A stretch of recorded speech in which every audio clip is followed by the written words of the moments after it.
Hello,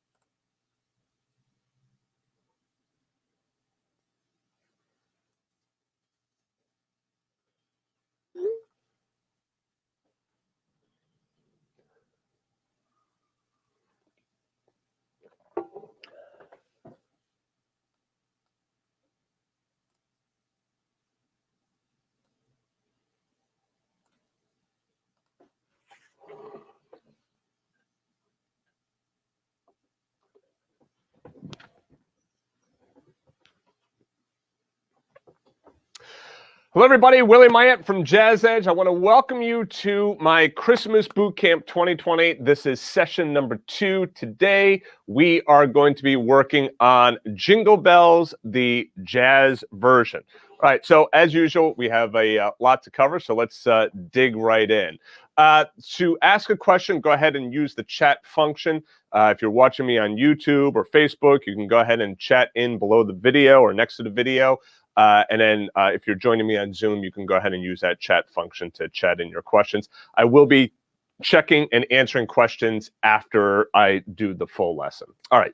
So if you're looking for the sheet music, the replays, just go right back to jazzedge.com/live. You can get the sheet music. Obviously, if you're not a member of Jazz Christmas Music, then you can only get some of the sheet music. But we are running a holiday special right now. Definitely take a look if you're interested in signing up for a membership or getting Jazz Christmas Music for 50% off. Now's the time to do it. All right. So I told you I would share some interesting facts about Jingle Bells. So I found this stuff online. This is from history.com, so you could go to that URL if you want to and kind of see for yourself or do a search. But a couple of facts that I found interesting. So James Pierpont, who is the author of Jingle Bells, was the uncle to John Pierpont Morgan, who we know as J.P. Morgan. J.P. Morgan Chase, right? The whole financial thing. So James Pierpont's older sister married J.P. Morgan's father, right? So I thought that was kind of an interesting little tidbit. The song was originally called One Horse Open Sleigh, so that makes sense. There's also not intended to be a Christmas song, and if you take a look at some of the other verses, they're a little bit saucy. The lyrics are a little bit. It's not so Christmassy. So take a look and you'll see some of those other lyrics and what I'm talking about. And the last thing is, it's the first song ever to be broadcast from space. I guess the Gemini 6 mission broadcast, from space, Jingle Bells, and they did like a little. They were kind of teasing ground control and NASA. So anyway, you could take a look at that and learn more about that. All right. So before learning the jazz version, let's go through the question of how do I accompany myself. Now, when you're accompanying yourself on a song, especially like this, it's usually going to be very basic. It's going to be very triadic, simple left hand. It's not going to be typically, unless you're doing like a jazz version, right? So if you're just going to do like a regular old, hey, look, we want to sit down and sing Jingle Bells, and you have your family around, it's usually going to be a more simplified version. So what I have here is just very simple, like kind of an oompa kind of feel. And you notice that the triad here for the C, notice I have my top note as the melody. Oh, what fun it is to ride in a one-horse open sleigh, right? By having that top note as my melody note, it makes it easier for someone to be able to hear the melody. So if I were going to accompany myself while singing this, I could do something simple just like this. Jingle bells, jingle all the way. Oh, what fun it is to ride in a one-horse open sleigh. Hey, jingle bells, right? So I could just go through and do root, fifth, and then chord. So root, chord, fifth chord, root, chord, fifth chord. Now, this accompaniment might be super simple, and you might be like, hey, Willie, you know what? You're just copping out there and giving me something simple to play. No, I'm not. The reality is that you got to be able to do something simple like this and make it like all the way through nice and steady and solid. So this would be a great thing to practice if you want to try making it so that you can accompany yourself while playing the song or singing the song. Try this simple technique, right? And see if you can go through the entire song and really nail it solid. Because in order to be able to nail this and get this down solid, you really got to know those chords, right? So it would be a good exercise to just try and go through and see if you can figure out the chords and stuff, all right? All right, so let's move on here. Okay, so the jazz version. So first of all, before we go through it, let me just explain. In the left hand, you're going to be playing your rootless chords, and the right hand is going to be the melody. And there are going to be many times that you might want to play this melody 8VA. Just as a reminder, when you see 8VA, right, above the melody, that means you play the melody up 1 octave. If you saw 8VB below the melody, that means you play it down an octave. Sometimes people even write 8VA below it, all right, which really doesn't make sense. You know, it'd usually be 8VA up here, 8VB down here, meaning you play this down an octave. Now here, you could see the first chord is this, and you see the melody note is this. So now the question is, how do I play this chord while playing this melody note? Well, you don't play this chord like this. You would just play like maybe the bottom 3 notes.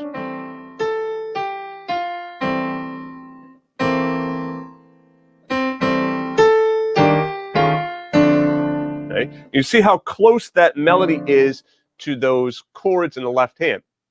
So a lot of times, what's a little bit more helpful, especially if you're not used to playing these rootless chords, is to play that melody up an octave, right? So that's what we're going to do here. All right, so let's get started with this. And actually, before I do it, what I want to do is I want to play through the whole band track so you can kind of see what we're going to be doing here, all right? So this is going to be the whole band track. Let me go ahead and play it from the beginning, and I'm just going to play it out so you can hear the whole rendition of this.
All right, so pretty cool, isn't it? It's a fun arrangement of this. I actually found this iReal Pro track already in iReal Pro. These are not really the chords that I would normally play, but I did these chords for a very specific reason. And that is because a lot of times you'll find this kind of stuff in which you'll be presented with this lead sheet, or you get this lead sheet somewhere, and it's like, okay, so let me just play this down. And what I like as well is that I think that the arrangement is really good. I like the chords that they chose. Since it's a little bit different than what I would normally do, I figured it would be good for you as well, because that way you get like kind of a little bit of a different take than what I would normally give you for chords. Especially like stuff like this. I normally want to do this C minor, B7 in here, but this is really kind of cool to have down. So I kept the chords as is. Let's go through each one of them.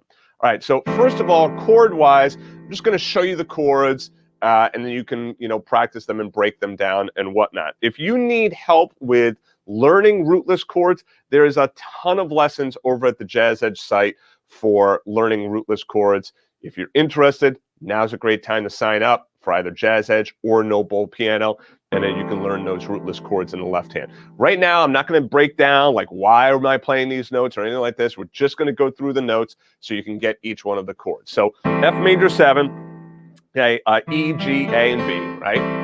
So that's my 7, 9, 3, 5. I'll tell you what the chord tones are. You can see right up above what the note names are, so I'm not going to bother to tell you what the note names are. When I go to the C7, I have my 3rd, 13th, 7th, and 9th. I'm going to go back to F major, and C minor 7, 3, 5, 7, 9. Remember, when I say 3, 5, 7, 9, it's really flat 3, flat 7, okay? So, but we wouldn't call it flat 3 because we know it's a C minor chord. So we know 3, 5, 7, 9 means flat 3, 5, flat 7, and 9. B7, same voicing, 3, 13, 7, and 9. And then down to B flat 7, that's 3, 5, 7, 9. Okay? So F major 7, F major 7, C7, F major 7, C minor 7, B7, B flat major 7. Now, the way to practice this is to do exactly this. So just kind of go through and, like get all these chords. You might isolate, like even a section like this, C minor, B7, B flat,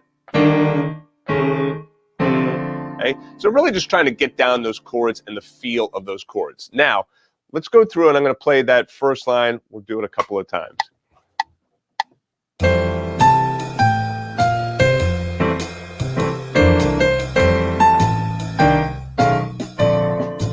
Now you can play it as written. 2, 3. And I suggest you start there, but then you could start to comp the chords a little bit more.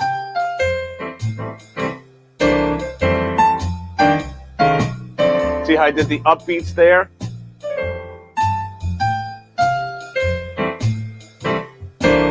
Check it out. I'll do it again.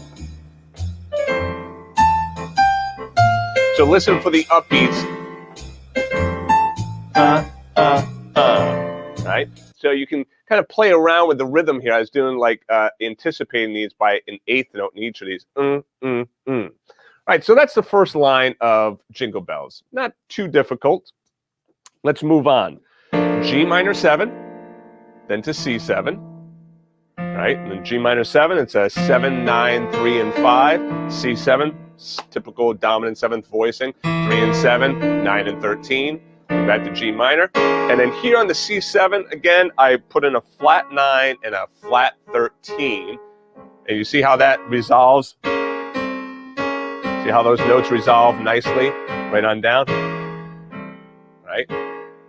Now you shouldn't slide like this, but I'm just sliding to show you how they just move right on down. Back to F major. And then I put in a C7 sharp 5 here, even though it says C7. And the reason is that sharp 5 leads nicely up to the 3rd of the F. And so rather than just putting in a dominant chord, the sharp 5 gives a little bit more of a push back to that 1 chord. Very stylistically appropriate. And this is 3, sharp 5, 7, and 9. All right? With the melody.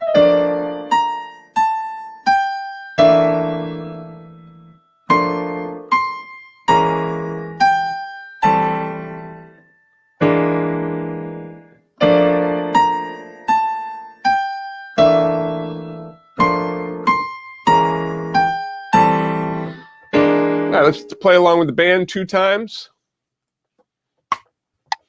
Here we go.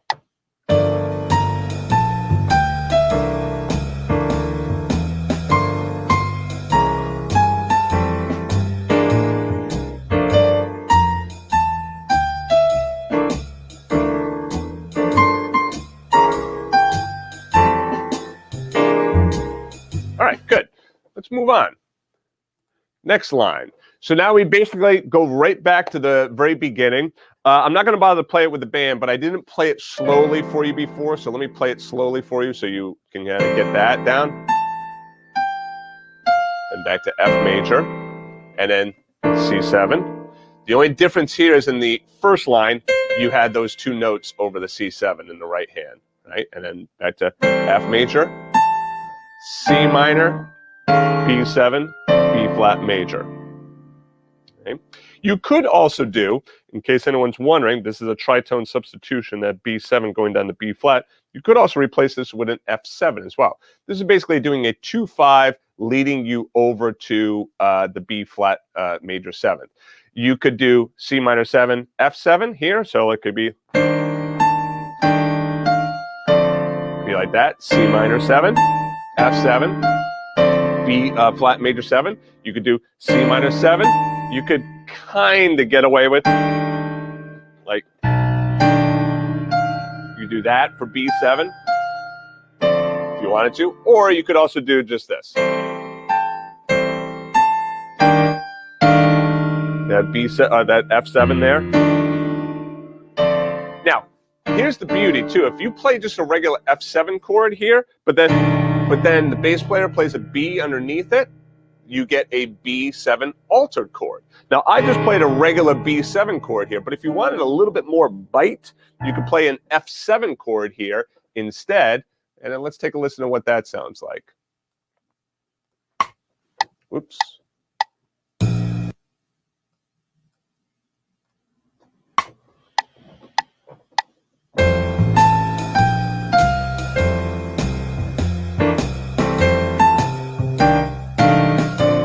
That F7 in there.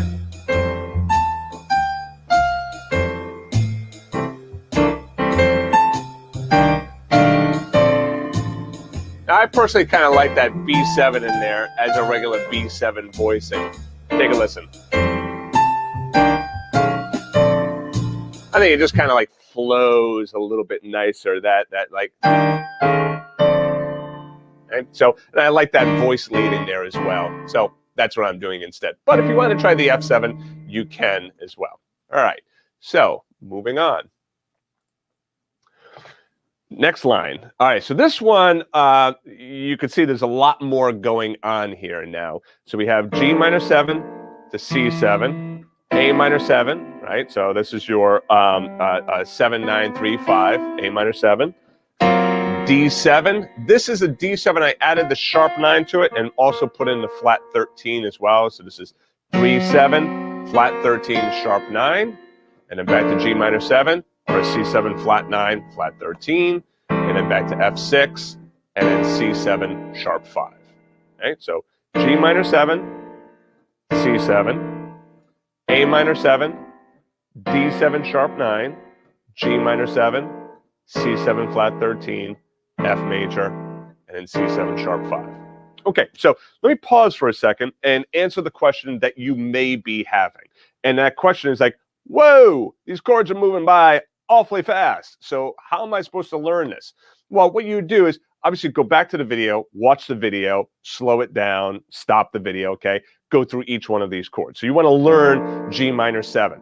I feel that there's a lot of benefit to be gained just by playing the chords. Just grab at those notes and start to feel what it feels like underneath, okay? There's always multiple paths in learning, right? And one of the paths is to be very intellectual, which you want to go down that path now and again, right? So that's like really figuring out like, well, what are the notes of the chord? How do I form this? Yada, yada, yada. You practice that, right? But then there's also the other path in which it's like, okay, at some point, you just got to do it. You just got to play the song. You just want to get into it. You want to play it. You want to have fun with it. You don't always want to overthink, okay? So my suggestion would be on a song like this, just learn the chords. Learn the chords, get them under your fingertips, and then as you go, you could start to break it down a little bit more and you start to see these patterns like, oh, there's G minor, there's A minor. Oh, okay, it's a 7, 9, 3, and 5.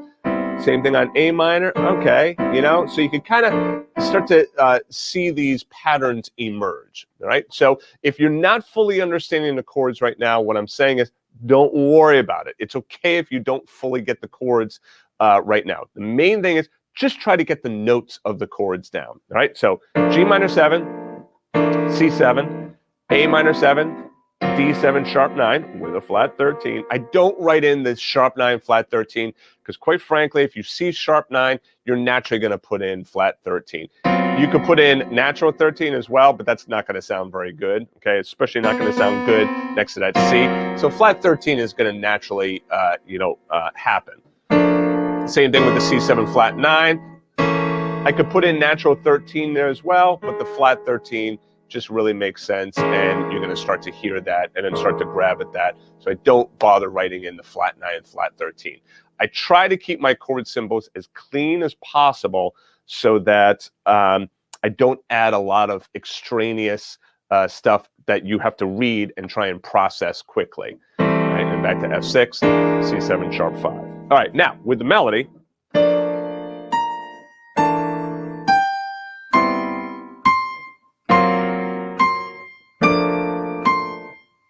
Whoops.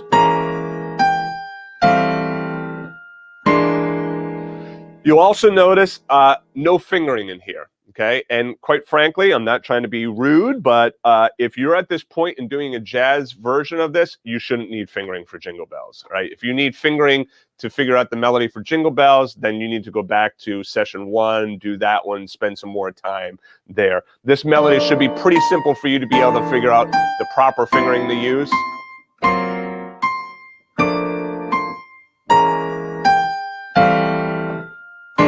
All right, now let's play this along with the band.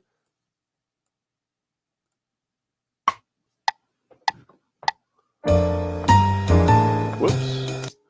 Back to the beginning on me. Let's try this again.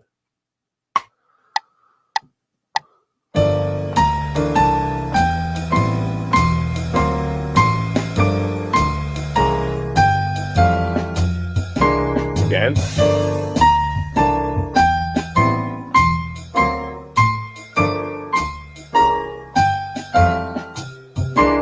Now, students typically ask me, well, how do I make this more jazzy? And a lot of times that question is, you know, what they think the answer to the question is like, oh, I got to change around the chords and change around the harmony and all stuff like that. No, really the best place to start if you want to make something jazzy is start with the rhythm, right? So I'm going to give you two things that to focus on. Number one is the rhythm. Number two is you could add in these little grace notes or little approaches like, so you see I'm going to do that before I get into that D and the G minor. I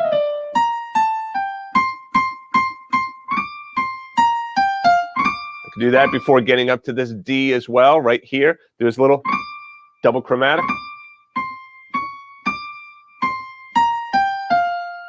So you do that as well, a little half step into the C. And then I play around with that rather than just playing it.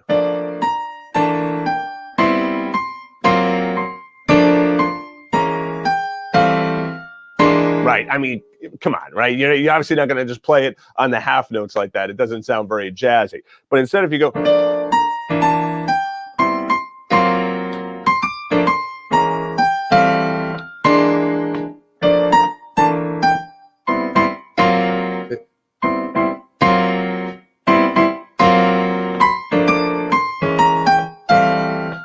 now, there's no set rhythm that I'm playing here. Okay, really what I'm trying to do is I'm thinking about making it more syncopated. And remember, syncopation is really kind of like you have a combination of downbeats and upbeats. So whereas this as half notes is all 1, 2, 3, 4, it's all on the downbeat, right? If you add in a little bit of syncopation in there, it's going to change it dramatically. Even if I were to do something like this, like if I come in with that D7 chord just a little bit sooner. So if I go, right?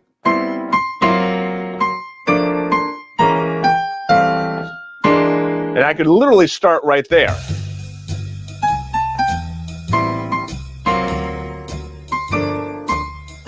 So I'll do everything else on the beat except for that D7.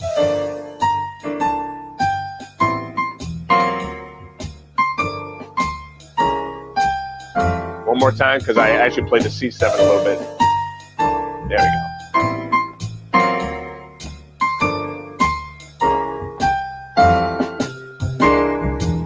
So you don't have to think that you have to change around the rhythm dramatically. Just little tweaks like that really go a long way. Okay, moving on to the chorus section. Here's a perfect example of like, I wouldn't do this, okay? Typically what I would do here is I would do something like F to G minor, A minor, G minor.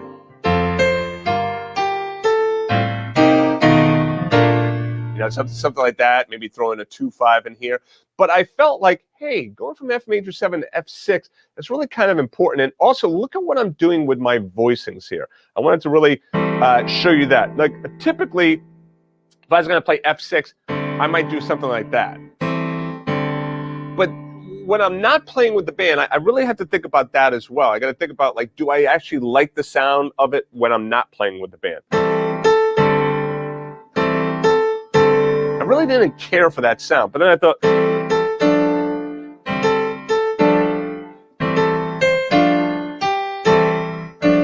I kind of like that sound as well. And now you'll notice that what I'm doing is I'm anticipating the chord. I did not write in the anticipation because, again, I don't want to lock you into a specific kind of rhythm, right? And I don't always play this rhythm like this all the time either. So let's just go through the chords here, and I'll put the band track on just so you can kind of hear what that sounds like. So F major, whoops.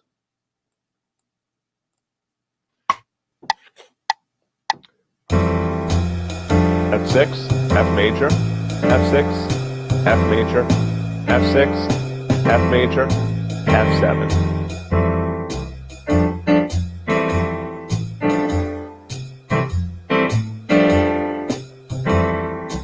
With the melody.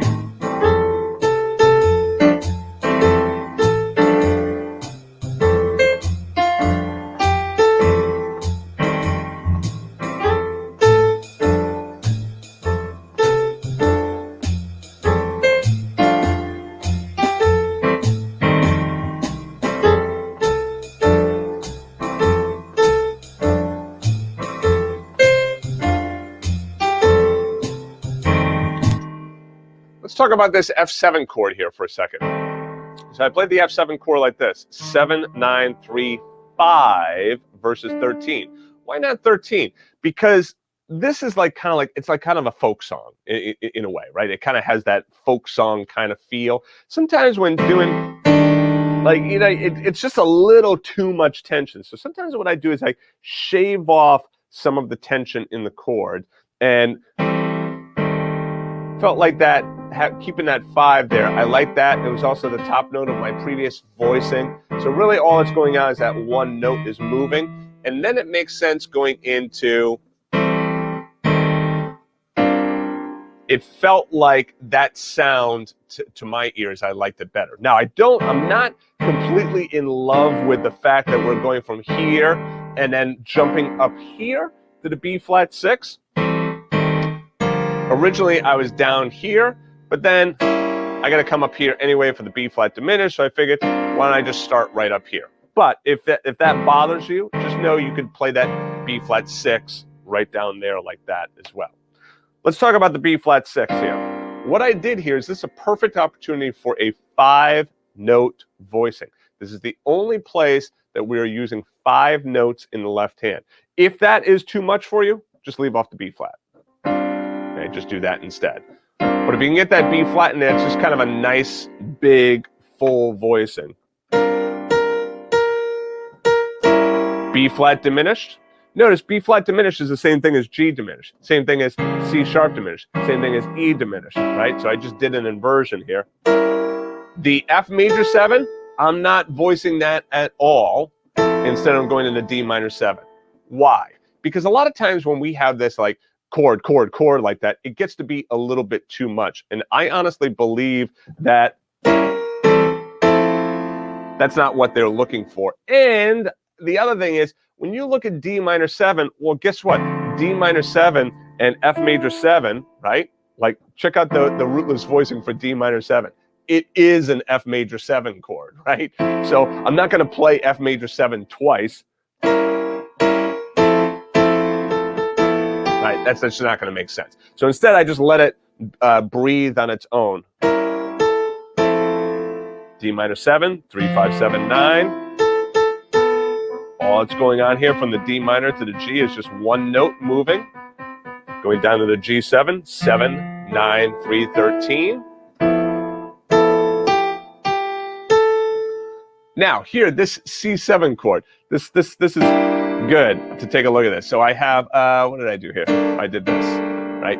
This is what I did for C7. Why did I do this for C7 rather than doing that for C7? Typically, we would play this for C7. It would be the 3rd, the 13th, the 7th, and the 9th. But instead, I did the 5th, the 9th, the 3rd, and the 5th. Sorry. The 5th, the 13th, the 7th, and the 9th, right? I did that instead. Why? The reason is that when I look at this, I know that a bass player is not going to play C and then C. They're going to do what? They're going to go G7 and then G minor 7 to C7.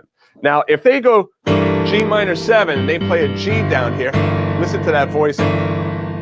Doesn't sound very good. But now what about this? Okay, that works. Okay. I can't put the 7th in there, right? Because if they do play the C, right? Might sound a little bit odd as well with that sus4 in there. So what I did is I created a C7 voicing in the left hand that will work for either the root C or the root G. Okay? So I'm just kind of hedging my bets a little bit there that the bass player might play a G or they might play a C. So that's why I did this voicing instead. And into my C7 sharp 5. All right, now let's play this all with the bands.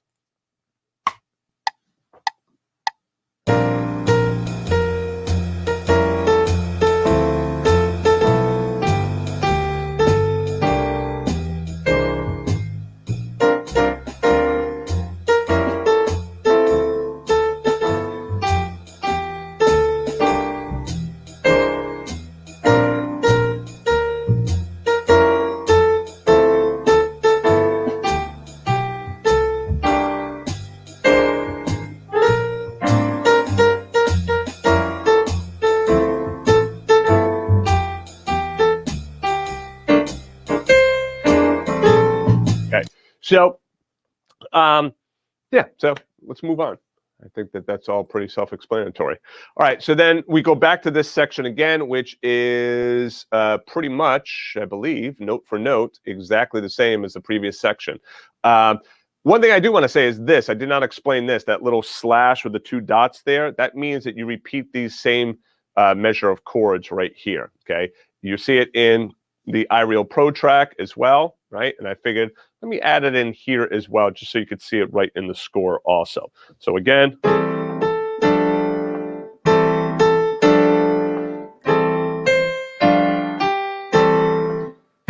right, now let's do the last line now.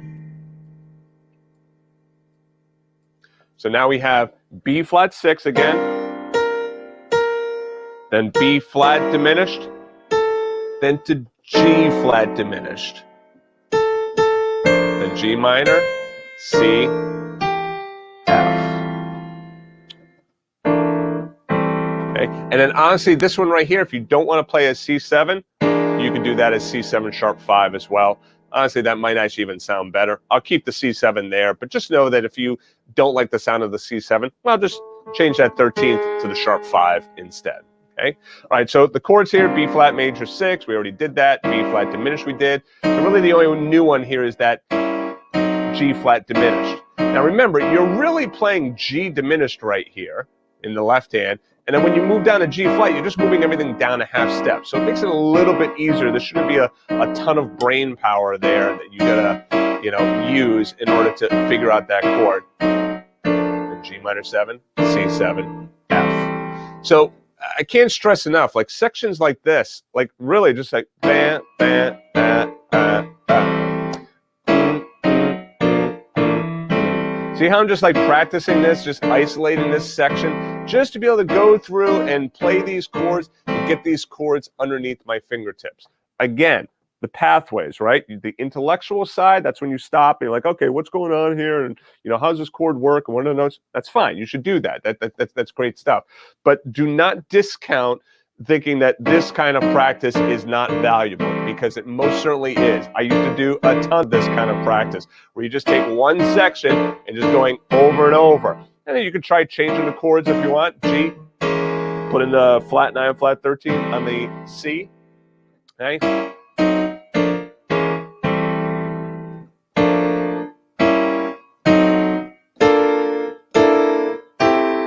if you want to change the voicings around,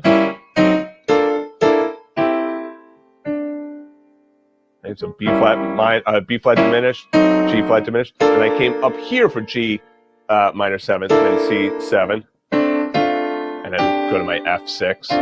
Okay? So you could try playing around with those different voicings, and remember, just like practicing those sections really does help, you know, a lot. All right, so let's just go through this last line here, and we're good.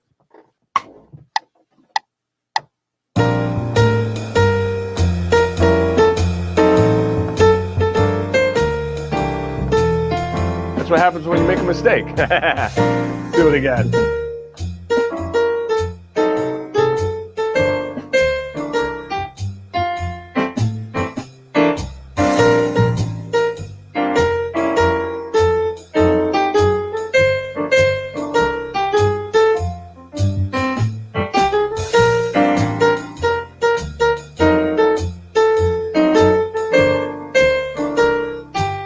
Let me do it again for you.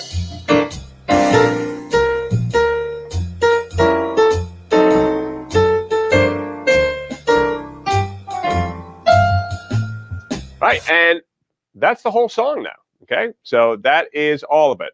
All right, so let's go through the entire song now along with the band. I'm just going to play it again so you can hear it again with the band, and, you know, that way if you decide to become a member of Jazz Christmas Music, or if you're already a member, then you can download the music and you can practice it along with me, all right? Or at least hear my rendition. Remember that the rhythm that I use in the right hand might not be the rhythm that you use, and that's absolutely fine, okay? So you could kind of interpret it the way that you want to. All right, so here we go.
All right, and then finally, to end the song,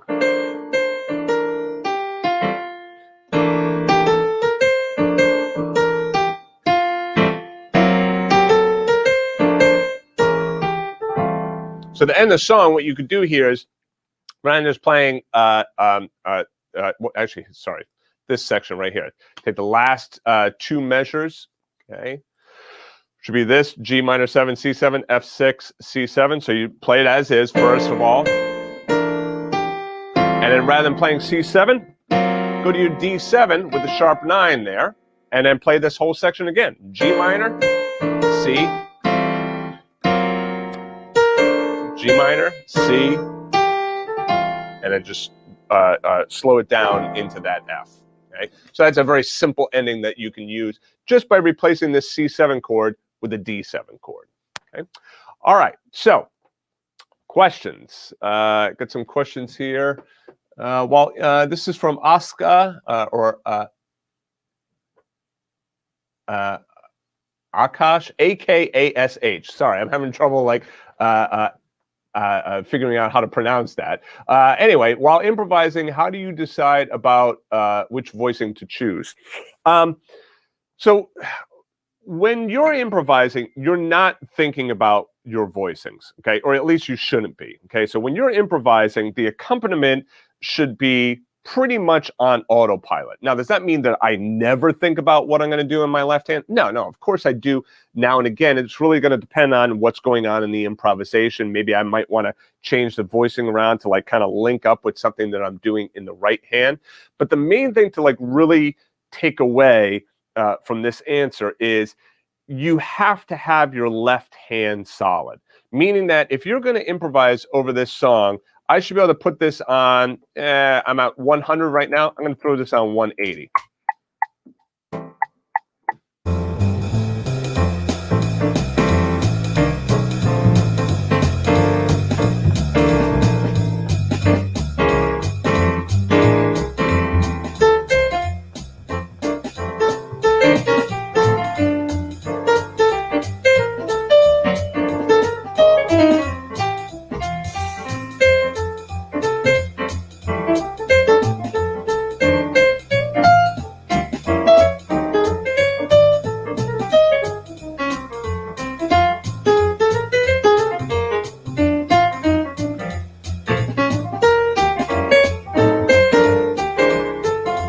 All right, so like when I'm improvising over this, I shouldn't have to think about those left-hand chords at all.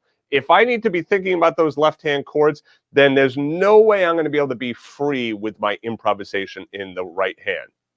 So the first step is you should be able to go through, play those left-hand chords and be able to nail them 95% of the time. Right? If you find like, oh, I can't grab at the chord, it's like, you can't get the voicing, you can't get the right notes, then that means you need more practice in those chords. And you really have to just focus on playing those chords. They might also mean, remember I was talking about those two different paths, right? Of the more intellectual versus the more visceral, just do it. Well, maybe you need to spend some more time in the more intellectual path and really figure out like, what are these notes and why am I playing these notes and why do these notes make up this voicing?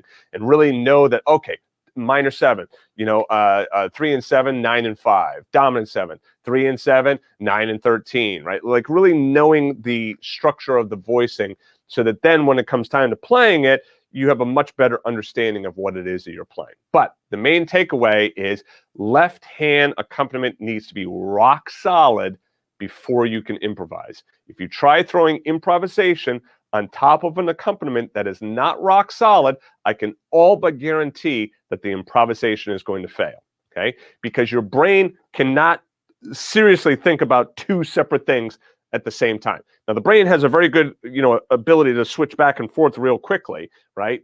Lightning fast. But if it has to do too much of that switching, no, it just, it fails at some point. So make sure that you really know those voicings in the left hand. Don, seeing the example is very helpful. A road sound for that would be outstanding. You know what, Don? We're gonna try that right now. Okay, let's see. A little road sound right here. And it's interesting too. I like that comment, Don, because when you put on a different sound, it changes the whole vibe of the song too. Let's try this. Rather than 180, let me bring it back down to 120. Keep it a little bit more.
Nice. I like that. I like it with the road sound on there as well. Very classy, very tasty.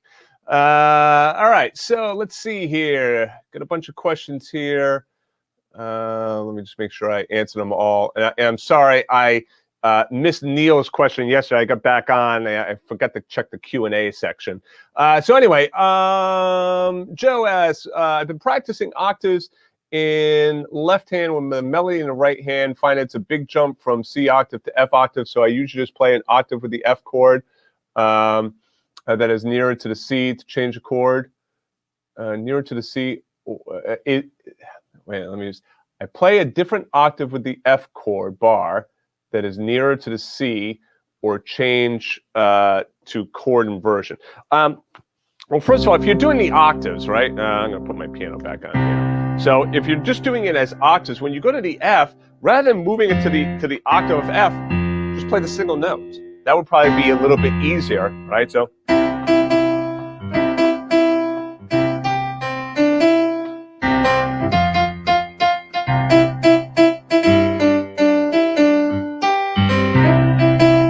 So there I'm doing C as the octaves, but then the F and the G, I just play those as single notes. So if you're having any difficulty jumping, because yeah, like jumping around like that is going to be a little bit difficult. This might make it a little bit easier, and that might be a nice transitional thing to practice before you can get the octaves, easily in the left hand. Josh, hi Willie. Do we get free access to the sheet music for that bit you started out with? Just the chords. You'll actually have the first 2 lines of the jazz version. That will be available for free. If you want the rest of the sheet music, then that will be in the Jazz Christmas Music members area. Joe, in this session, why are the chords now changed? That's a great question. The reason that they're changed, well, there's a couple of reasons. Number one, I didn't want to play it in C, all right, because we've already done it in C. Let's move to another key, so we moved to the key of F. So that was the first thing. There was no other reason for that other than I just wanted to play in a different key rather than the key of C, right? So could have easily gone into E flat, B flat, whatever, but I chose F. The other thing to remember too is, especially like on the bandstand in gigs and whatnot, like if as musicians, we don't like playing songs in the same key twice. I'm not sure exactly, if there's a real reason for that, other than maybe we just like the challenge of like moving to another key and not always playing in the same key all of the time. But that is very typical. Like you'll find that a lot of times musicians will not play the same key over and over again, even though a lot of these songs might be written in that same key of C, right? Now, the chords being changed, well, it's because it's now a jazz version. Now, since it's a jazz version, one of the typical hallmarks of the jazz style is that there's usually more harmony, right? So if we take a look at the easier version from yesterday, you could see that it's really just 3 chords, C, F, and G. But now that we're going to jazzify it, and make it a little bit more jazz-like, now we're going to add in some more chords. So that's why the chords are different. Lloyd, you're saying C7 flat 13, but chord says flat 9. Yeah, I think yeah, okay. Yep, I just answered it, and you said that I answered it. So yeah, the reason for that is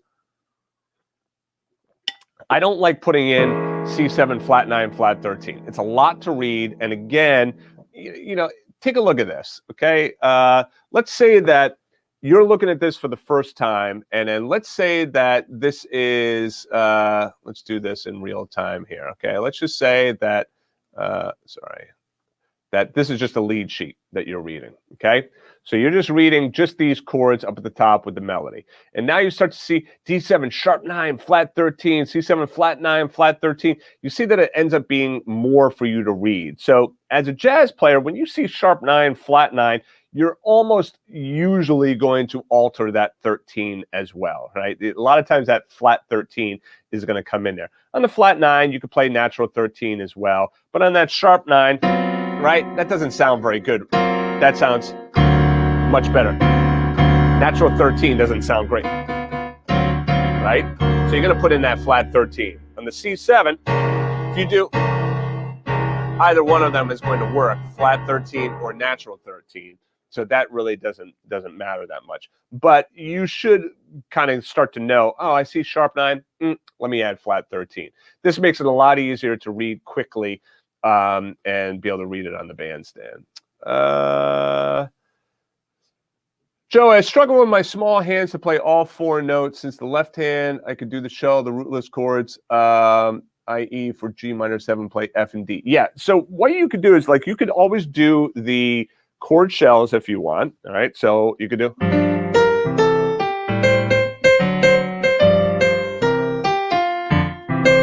So I'm just doing my chord shells, root 7, root 3, root 7, root 3, root 7, root 3, root 6, root 7.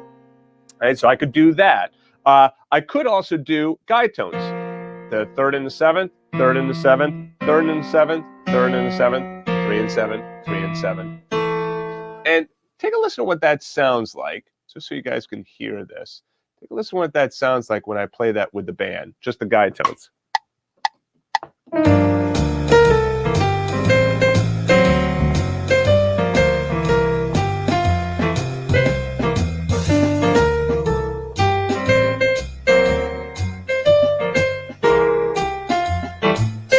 The other thing you could do is play the bottom 3 notes or even the top 3 notes of the voicing. So you have...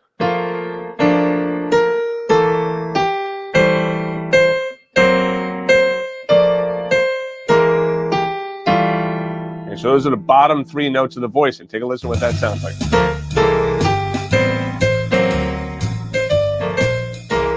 I'll do it again for you.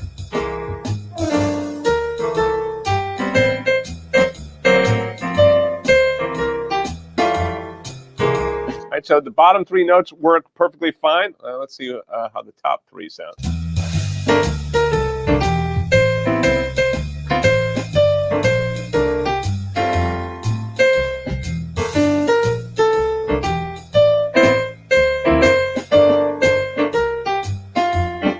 Top 3 are a little bit more challenging. Right? And then what I don't like about the top 3 is they don't move around as much. That's same thing for G minor, same thing for C, same thing for A. D is that, or D is that, right? Okay, G.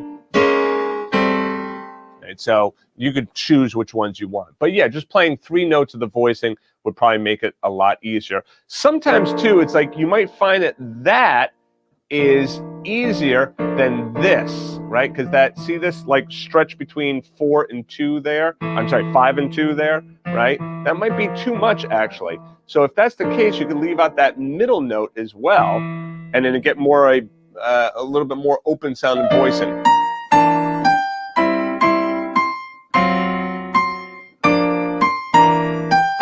Like that. Okay, Wim, can you explain how one arrives at these chords? I do know basics, but this is abracadabra to me. Yeah, it's especially when you go from like just 1, 4, and 5, then coming into this could definitely be, seems like a little bit of magic going on. All right, so I don't have enough time to go through like the entire thing, but let me give you some bullet points, right? And some things to look for, and kind of like what's in the mind of a jazz musician, right? So when we start with our basic rendition, and I need to pull up the music for that. I wasn't planning on doing that, so just bear with me for 1 second while I get the music for that. So this is version 1. I'll just pull up the lead sheet here. And again, as a member of Jazz Christmas Music, you get all of this sheet music, okay? All right, so you see here that, first of all, we need to transpose it, okay? So let's do this. Just to do apples to apples, I'm going to move this back into the key of C major, okay? So my iReal Pro track up here is going to be in C major, okay? Just like the lead sheet here. So in this lead sheet, what do you, whoops, let me get that back. So in the lead sheet, let's just take this first line here. So what do you notice? You notice that it's a lot of C, right? And then where are we going? We're going to the F. So typically as a jazz musician, we are looking for targets. We are always looking ahead. So the harmonic mindset of a jazz musician is always looking ahead, always moving forward. So we have to take it, into account where we are with the melody, but we're always looking to where are we going. So here we see, okay, we're going to F. So this right here gives us a perfect opportunity to say, hey, look, let me throw in some transitional chords that get me to an F. What is like the coup de grace for transitional chords in jazz? 2-5-1, right? So a 2-5-1 progression is like, the cat's meow and is used time and time again. So a 2-5-1 here would be G minor 7 and then C7. That would take me right to my F. Okay, so I have just simplified voicings.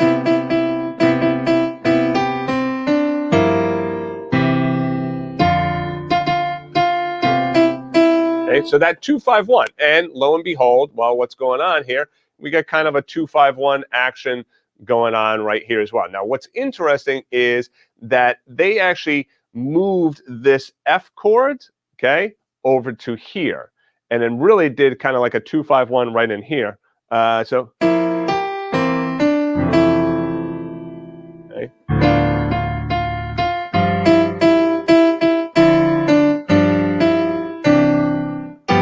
What's going on here? Something.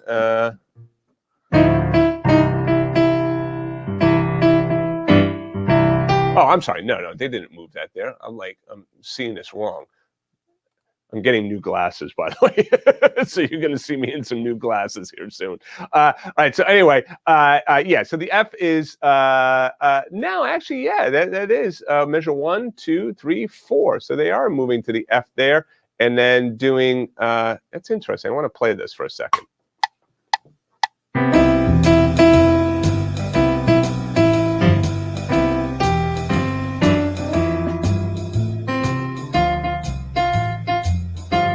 Oh, I know what's going on. The reason is this, I started this easy version on the chorus, and this right up here is starting on the verse. That's what's going on. Okay, so we should really be down here.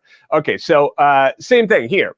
Same thing. So you see, rather than playing C, they're alternating between C major 7, C6, C major 7, C6. So what they're doing is they're just changing around that voicing, okay?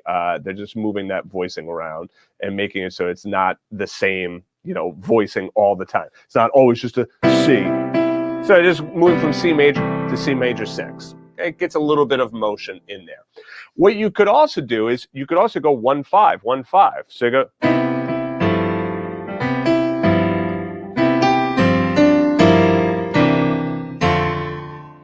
Now here, you notice that what they did was they did a C major 7 to C7, whereas I'm doing a G minor 7 to a C7 before getting to that 4 chord here, okay? Like I also said, you can do stuff like do a walk-up, C to D minor, to E minor, to D minor, to C, right? And then maybe hit an A flat 7, which is a tritone substitution going to the G minor. So you get...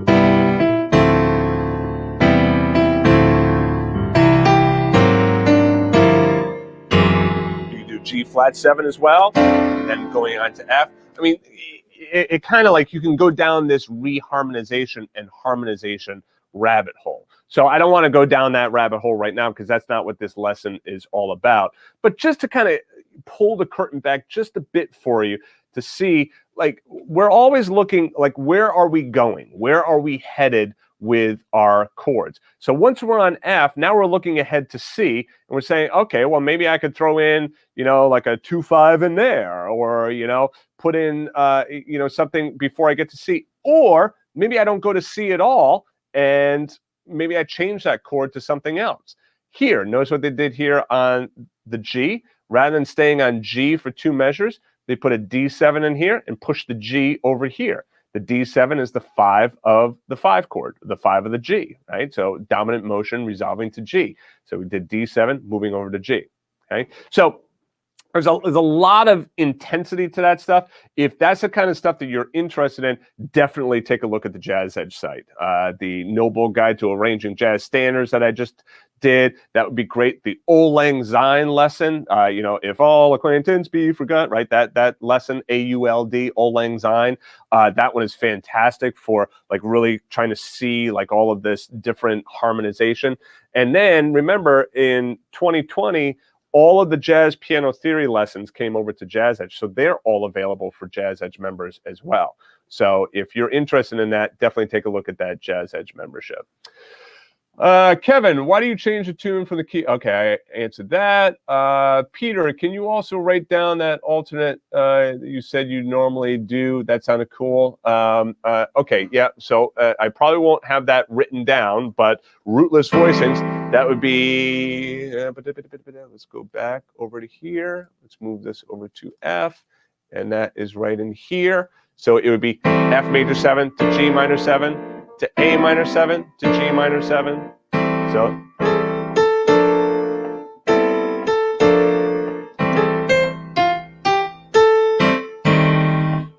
and then the B flat 6. Okay. So you can pull it out from there. Lloyd, can we start learning this using chord shells first? Yep, and then other notes once we get it, or just the written chords from the start? That's a great question, Lloyd. Chord shells are always a great place to start, especially if you're kind of still new to some of this chordal stuff, right? So if the chordal stuff is a little bit challenging for you, right? Let me show you, like in here. So if this rootless chord, you're still kind of like, I don't really quite get this. Doing the chord shells is fantastic. Chord shells are one of those skills that you really want to have very well under your belt, right? Like you should be able to take any lead sheet here, right? And be able to play this with chord shells just like that. And if you can't do that, then I would definitely suggest working on that. So starting with chord shells first is a great idea. The reason that I push the chord shells so much is because, well, you'll see how you'll start to use them down the road. You'll have to take my word for it. But especially when it comes to like improv,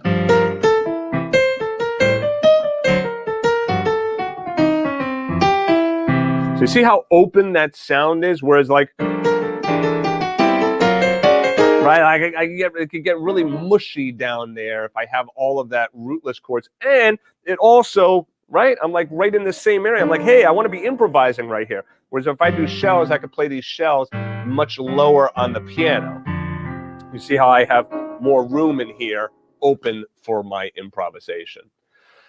CL, Willie, can you see by our questions that the voicing is very important to us? What is the secret to finding the right voicing for a melody or note? All right, so yes, I could see that, but you also got to understand I can't teach everything in one lesson. All right, so there certain lessons are for certain things. So this lesson is not for teaching all of the voicings.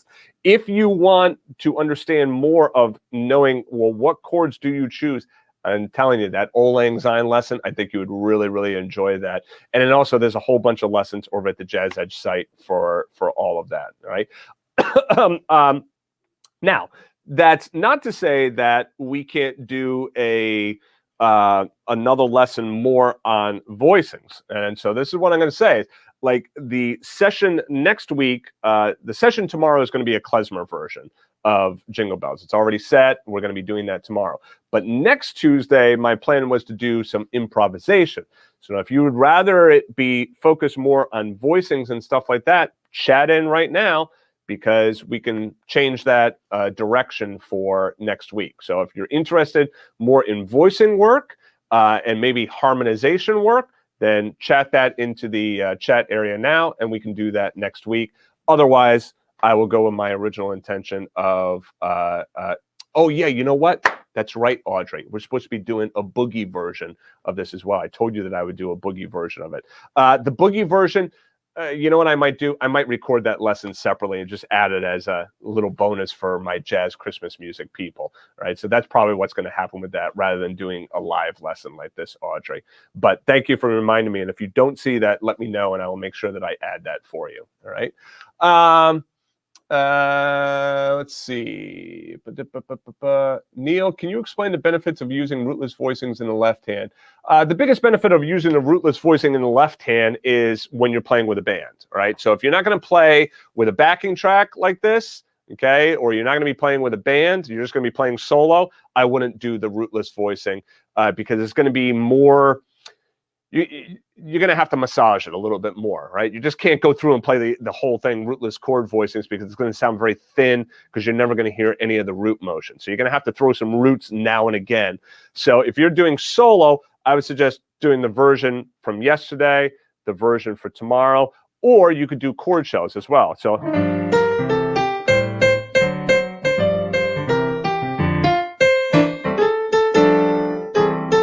So, I mean, some of the sections you can do as rootless voicings as you want. I just wouldn't do all of it as rootless chord voicings because you're going to miss that root motion, right?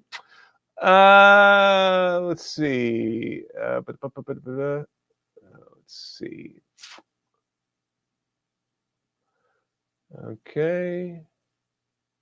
Paul, do you anticipate the material in the Jazz Christmas Music site to expand over time? Yes.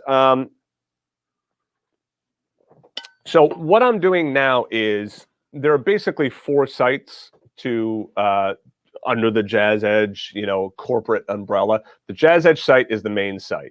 No Bowl Piano is a subset of Jazz Edge, but it's still over at Jazz Edge. Then the other site is Homeschool Piano.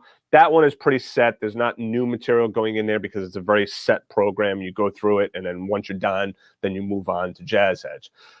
Then the other 2 sites is Summer Piano Jam and Jazz Christmas Music. And you'll see that I do like a special on those every now and again.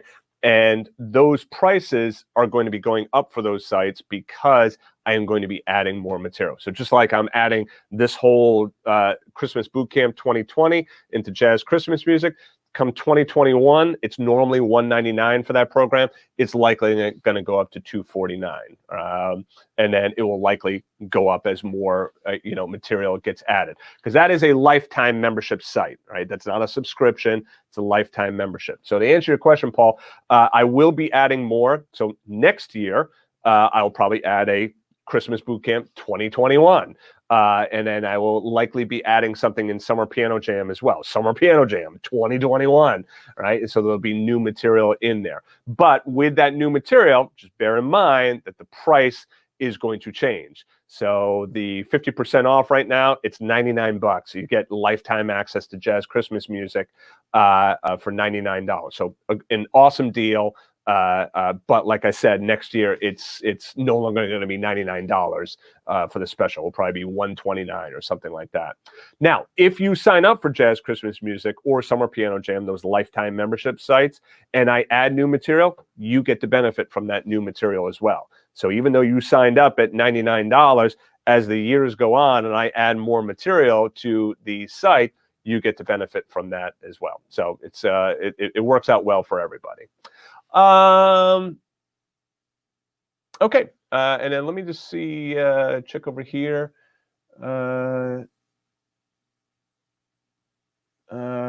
Someone here asked, how do you usually reharmonization practice? I think is probably how do I practice reharmonization?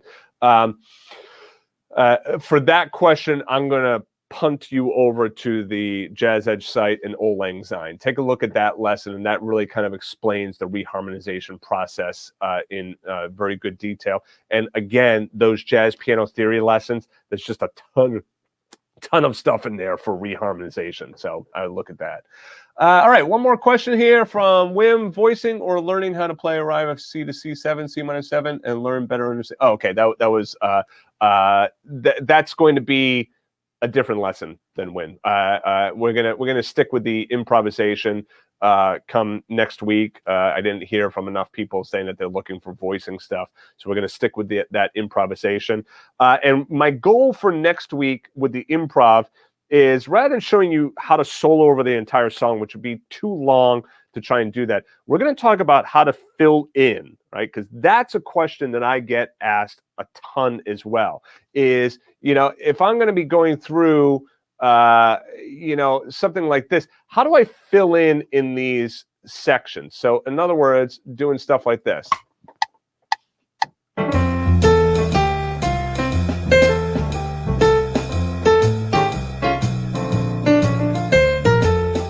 Right, so like, you know, like putting in these little fills in here. How do I put in these little fills? And I'm going to be talking about some of those fills, which obviously is improvisation based as well. But rather than improvising over the whole song, we're going to approach it from more of that fill standpoint, because I haven't done as much on that as I have on improvisation.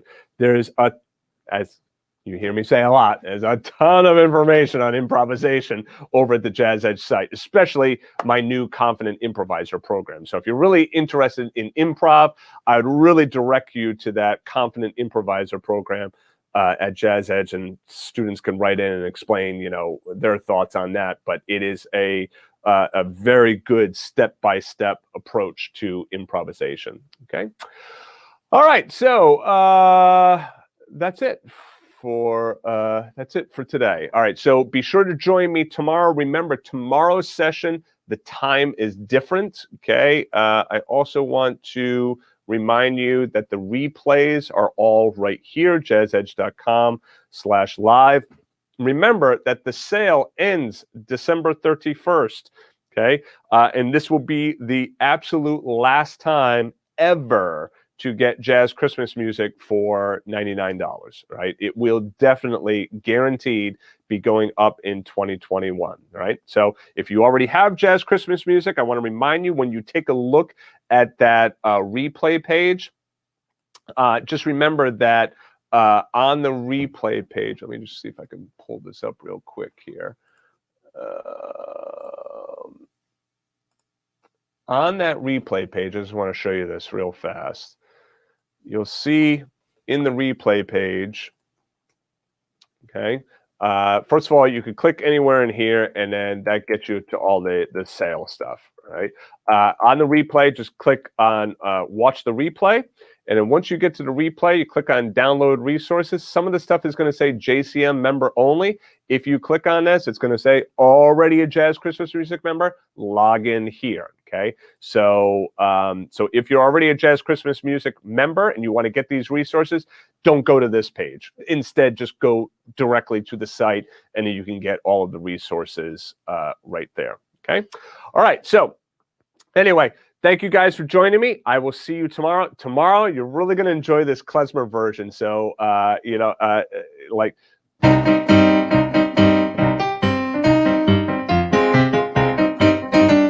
Check it out tomorrow. I think you're really going to enjoy it tomorrow. So be sure to join in tomorrow. The session tomorrow is a little bit later. Tomorrow it is at, let me just double check here. Yes, 3 p.m. Okay, 3 p.m. And then next Tuesday, it'll be at 10 a.m. So tomorrow's session, just take note, it is 5 hours later than the session that started today. Okay, all right, so that's it. Thanks, guys, and I'll see you in tomorrow's session.